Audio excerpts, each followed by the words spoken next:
Alright folks, how's it going? Just a short one tonight. Watched a film called Hemoglobin. This film also goes by another name though, and that is Bleeders. Galansky, you were telling me about this recently, weren't you? Bleeders. And I said I'd never heard of it. I think I commented as well that yeah, I realised it was also a film. It goes by a name, Hemoglobin, which I had heard of, and it was on my list. And I've now watched it, and I've got to say it, I thought it was awful. I was very disappointed in it. I just thought the story was a pretty good story, good idea.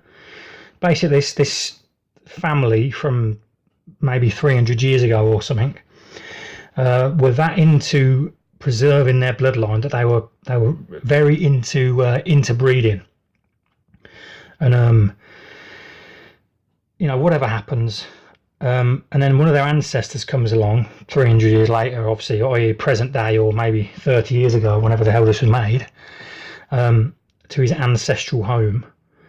And he's got this blood condition, which means I can't remember exactly what it was, but he starts bleeding from like mouth and ears and stuff like that. And it basically, there's not much to talk about. It's basically this story that his ancestors have devolved into this sort of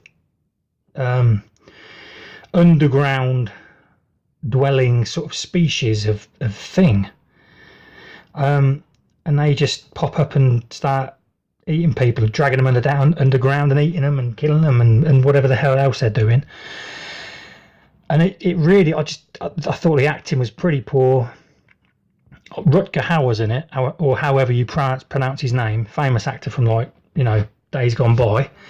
He's a pretty good actor, and he's decent in it, but I just thought generally throughout, I just thought the acting was really poor, and I thought the effects, these the practical effects, I didn't really think much to them. There was no scariness to it. I wasn't scared at all. I wasn't afraid. There was no dread. There was no tension. It just missed every goal it went for. So yeah, I'm not going to talk about it much because it was a bit of a letdown.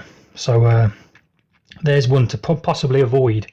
I sat through it because of it was it was on a list of films that somebody deemed, well, I suppose it was Lovecraftian in a sense. It was, but well, it's obviously similar to Shadow of Innsmouth, where he goes to the town, sees all the inbred freaks or whatever, you know, whatever they are, and then at the end of the story, the revelation is that he's one of them.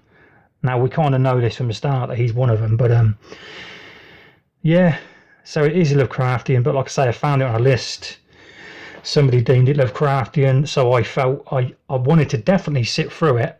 Even at halfway through, I'm thinking, I was bored. I was thinking, this is awful. I could just cut and run from this now. But I just thought, I've made it this far. I've got to sit through it because I don't want to miss anything that could be Lovecraftian, you know. And it could have turned halfway through maybe, but it didn't. It didn't get any better. It just stayed as poor as I thought it was all the way through. So there you go, Bleeders, or Hemoglobin, whichever title it goes under in your neck of the woods. I would give it a miss if I were you. So yeah, I'll leave it there. Thanks for listening to my review, and cheerio for now.